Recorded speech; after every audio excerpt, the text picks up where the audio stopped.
Welcome to the Sarah Scoop Show. It's time to get the scoop with Sarah. And welcome back to another episode of the Sarah Scoop Show. Today I'm going live with Maya from Selling Sunset. We just want to chat and get to know you and let people ask questions and just get the scoop on you. Yeah, so it's been very busy between, the show, obviously season 2 and season 3, totally, I'm going to go to a quiet place, totally crushed it. You can get to see my house too. Yeah. And then, real estate stuff. So and 2 babies at home, which is very challenging and difficult, but trying to manage.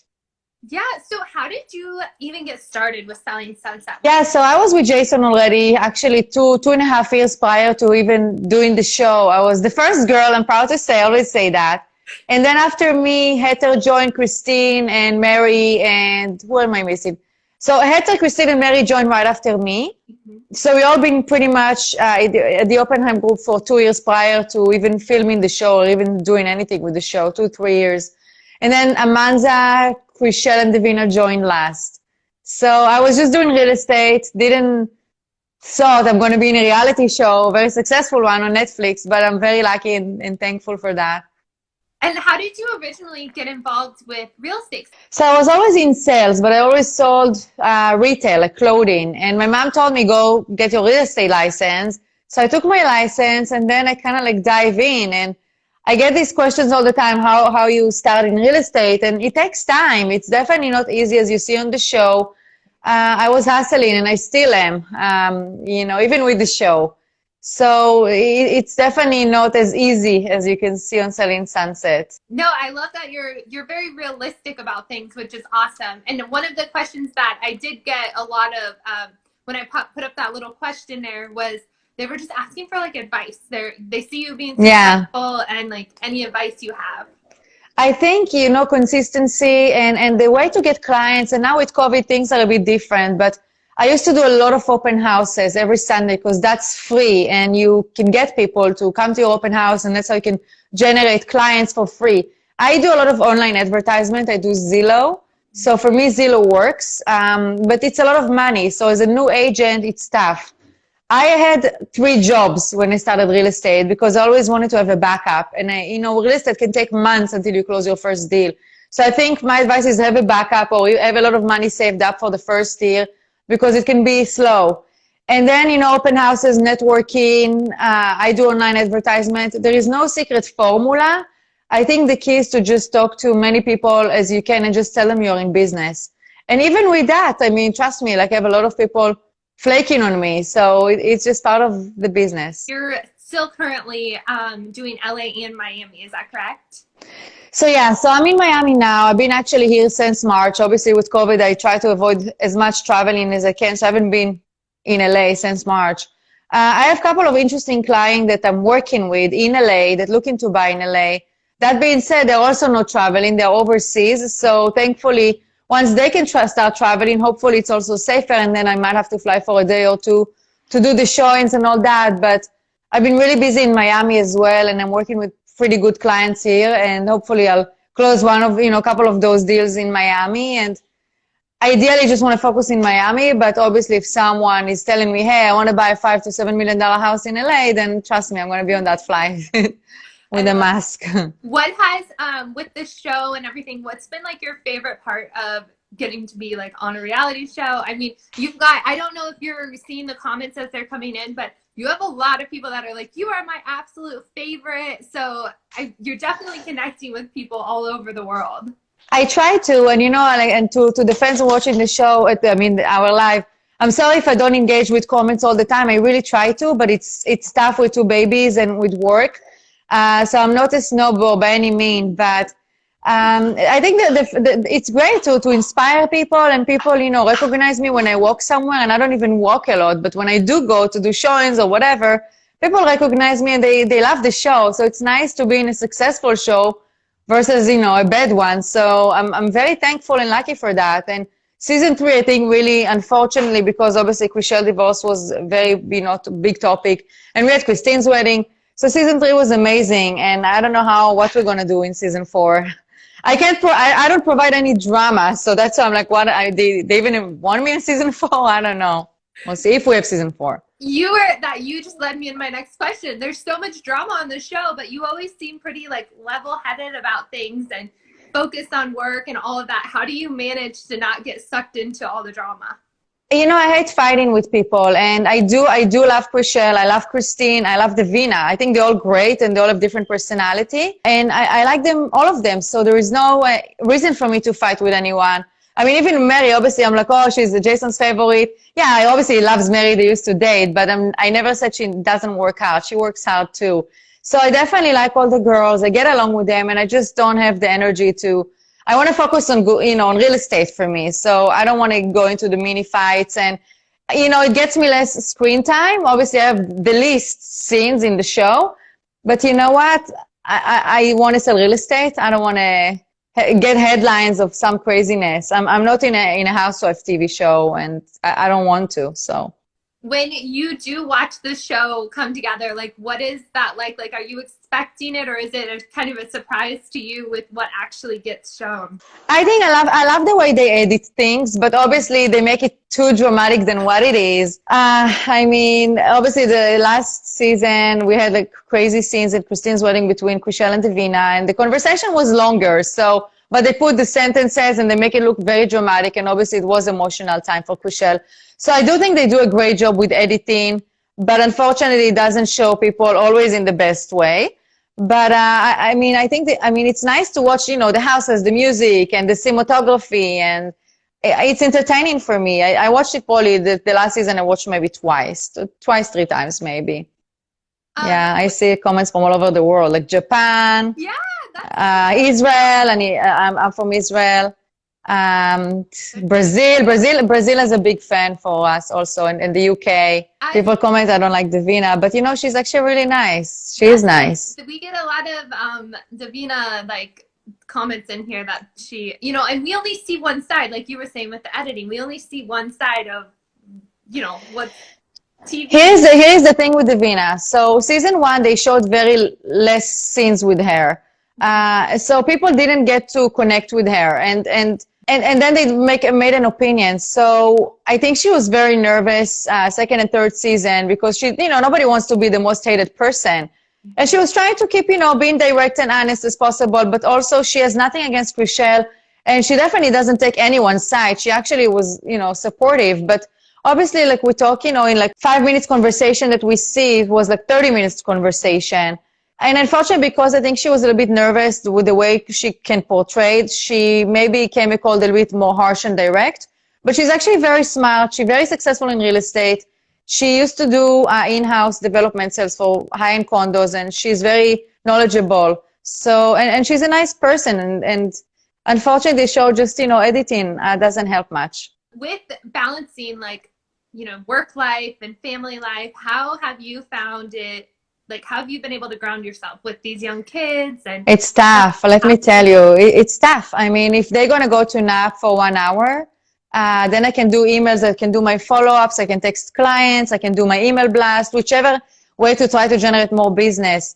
Once my son, thankfully, going to start daycare, which we were debating with COVID what to do, but he's going to go to a small daycare in 2 weeks.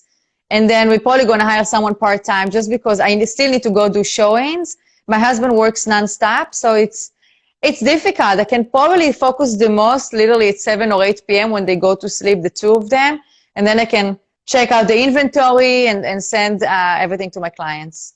And what are your hopes like to grow? Are you working on anything besides, I know you're selling houses and stuff, but we see a lot on the show. Like, it kind of seems like you might be maybe making changes, doing something. Like, what do you have in the works? I've been studying for my broker's license here in Miami, in Florida.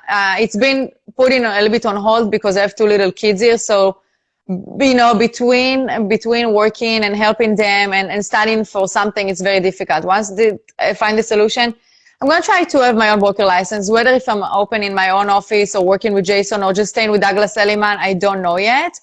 But I want to have it. I think it's cool to have it because I can do my own business. So people ask about my kids. Aiden, they only show 2 episodes because apparently you have to hire a nurse, and they can only show little babies for 30 minutes and it's expensive to hire the nurses.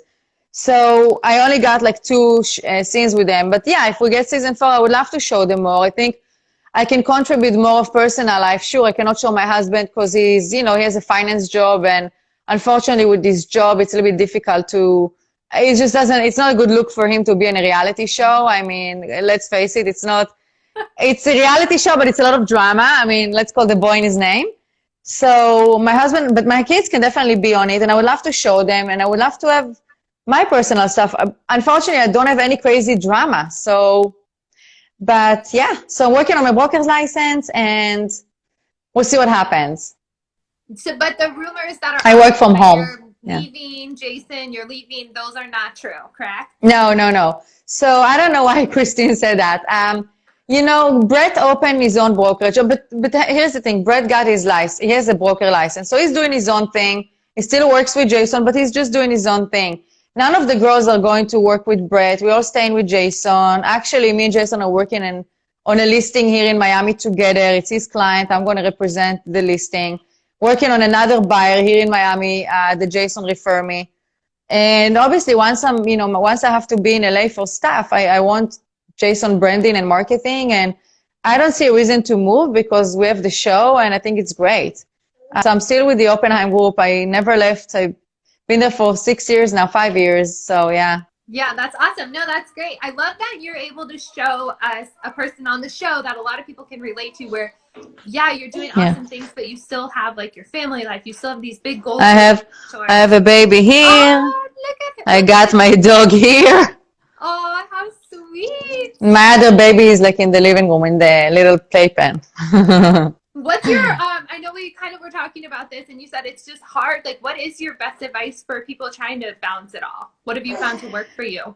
I think it's very tough to how you say, eat the cake and have it full or something like that. I mean, my sentence says, I mean, look, in reality, I can't go do showings right now. I have 2 babies here. I mean, my husband thankfully works from home because of COVID. So that allowed me to actually go and do showings and do stuff that I need to do with clients. But in reality, once he goes back to the office, I just can't. So we have to hire someone. But at the same time, I do not need someone full time. I want to still be involved with my babies and my kids. I just need someone for a few hours so I can go do showings. If I want to go work out and, get a break, that's what I need someone for. And it's tough to balance. Real estate is flexible, but it's also very demanding. If I'm not answering my clients in the next, in 30 or 20 minutes, they can call someone else. So I think it's just like prioritize what's important today. So today, like I have a couple of clients, for instance, and I need to send emails and I need to search inventory for them. I know they are more like hot leads, as you say it. They're going to buy soon. So those are my priority today. So doing an Instagram endorsements. I know you see me selling shit on Instagram. So sometimes I have to do that too. That takes time, by the way. And birthday shout out. So whatever is taking priority for me, whether if it's real estate or stuff related to the show, just about trying to maximize and somehow balance, but it's tough. I've seen people ask me when I'm going to Israel. I mean, I don't want to be on a flight right now with COVID, especially 12 hours flight. Congratulations on getting your license. I see people getting their license. I'm sure that your DMs and stuff, you've been such an inspiration to people. I'm sure they're like, I'm getting a license because of you. I was watching it like, oh, well, I need to do that. It's very tough to answer it's very tough to answer DMs. I do check my LinkedIn because it's very professional and my emails. As far as mentoring, someone asked me if I get a mentor. I used to go to a real estate coach. It's also expensive, it's like whatever, $1,000 or something. The point with real estate coach is basically more motivation and tell you what you need to do and hold yourself accountable. So yeah, I could probably use a coach myself too. But I used to go door knock and ask people if they want to sell. And frankly, now I don't know if I want to do that anymore. Someone was asking if you would suggest moving to LA to get into real estate. Is that something you would suggest? I mean, LA is great. I mean, the market is great. Like every teardown in LA is 1.5 million. So it's a lot of commission to be made. That being said, if you move to LA and you do that big step, make sure you just have enough savings because LA is expensive. A shitty 1-bedroom apartment is $2,000 and it's really bad apartment. Maybe now it's less because of COVID. They give better prices. Actually, it's a good time to lock a good rental. But make sure you have enough savings. Like I said, I worked in 3 jobs when I started real estate. And only when I did, big sale, which was a house to Ludacris for $5 million. That was a nice commission. So then I could quit my other two jobs. I was a host in a club, VIP host in a club, and I used to work in retail, in clothing store. So. No, I think that's really cool that you're sharing that too, because people just see, we just see you on the show. We just see the success. You're walking around selling these houses. Like, you had to work your way up there. I gotta tell you, all the girls actually, none of us, I mean, I don't know if I can speak with the other girls, but none of the girls come from money. We actually all work really hard. We all had tough childhood. I mean, my childhood was great, but I didn't grow up with money, and neither the other girls actually. I mean, if you read Chrishelle's story, she was a homeless at some point. So, and Amanza, she has two kids. She's working really hard to survive with the two kids. So I just want to tell you guys, like, none of us come from money and all fancy and all that stuff. And we all really I guess we work hard and we are ambitious because we just don't want to go back to a place that you have like $5 in your bank account. It's very stressful. So I always had a backup. And honestly, when I first got my license in Miami, I got my Pilates certification because I'm like, what if I don't sell anything in Miami? That was before the show. I need to have a job. I need to do something to pay the bills or whatever. And yeah, I have a husband and everything, but I always been also independent. So anyway, I took the Pilates certification because I always like to have a backup because real estate, it's like that. Mm-hmm. Now, if that being said, all these clients that I'm working right now with, combined with LA and Miami, that could totally be huge commission, but if they're going to come through, I don't know. With real estate, you have no guarantees. There is no guarantee. It's only commission. So you can run around with clients for 1 year and they're not going to buy from you. And then you just wasted a bunch of hours and all that. Someone asked me if I'm coming to Israel soon. So not soon. I used to go there twice a year, but maybe in April. I have to wait for COVID things to slow down. And honestly, flying with 2 babies, it doesn't sound attractive. I mean, but anyway, I think you should always hustle. And someone asked me what Chrishell with Dancing with the Stars. So I just actually saw the video from her last night. Look, I think she did great. I know she got bad reviews on the first dance, but you know what? She put herself out there. Like, I could probably fall on the floor. So I'm very proud of her for doing that. I think it takes courage, and it's probably very nerve-wracking to do those dances and being, with other professional people that can actually dance and all that. So good for her for trying and doing that. Is there any talk about, filming again, or has everything kind of been put on hold, or, can you? I think, yeah, people, I mean, we're hoping to get picked up for a 4th season. I don't know when we're going to hear back from Netflix. I have a feeling soon, and I would hope we're going to have 4th season. But we do have a COVID environment right now. So can you imagine doing open houses and all that with masks? It's not as sexy. I mean, leave it to Christine to probably wear like some mask with glitter or Gucci all over or something. But other than that, it's not sexy. But yeah, I mean, we'll see. This has been such an awesome chat. Thank you. I know that you've inspired, even just in this little time, I saw so many messages about people ask if I'm in Miami. Yeah, I mean, I'm just trying to answer. Yeah, I'm in Miami now, but I'm doing real estate mostly in Miami. But obviously, I'm licensed with Jason in California. So if I have clients in LA that work me working with them, I'll do that. Yeah. So what is the best way for people to just follow along? Is it on your Instagram page and just to be able to Instagram? But the DMs are tough because I get a lot of them, and I just can't sit all day and respond to people, and otherwise I'm not going to get anything done. I'm not going to do anything with real estate. So the best way to ask me questions is via email. My email is there, and I do occasionally those Zoom meetups. It's 12 people. It's done with a professional setup, and we talk about everything, the show, real estate. So it's a good way for people to interact. Yeah, they charge money, I think $30 per ticket or something, because whoever runs it needs to make some money. But it's a cool way to interact with people, and it's very personal. So it's another way, yeah. I mean, you answered a ton of questions. I appreciate how open you were with everyone and everything. And I cannot wait to keep watching. I talk too much. Even my dog fell asleep. Thank you so much. I really appreciate it. We are definitely going to keep watching. Thank you so much. Thank you. Have a great day. Bye. Bye. Thank you for watching The Sarah Scoop Show. Head to sarahscoop.com for more.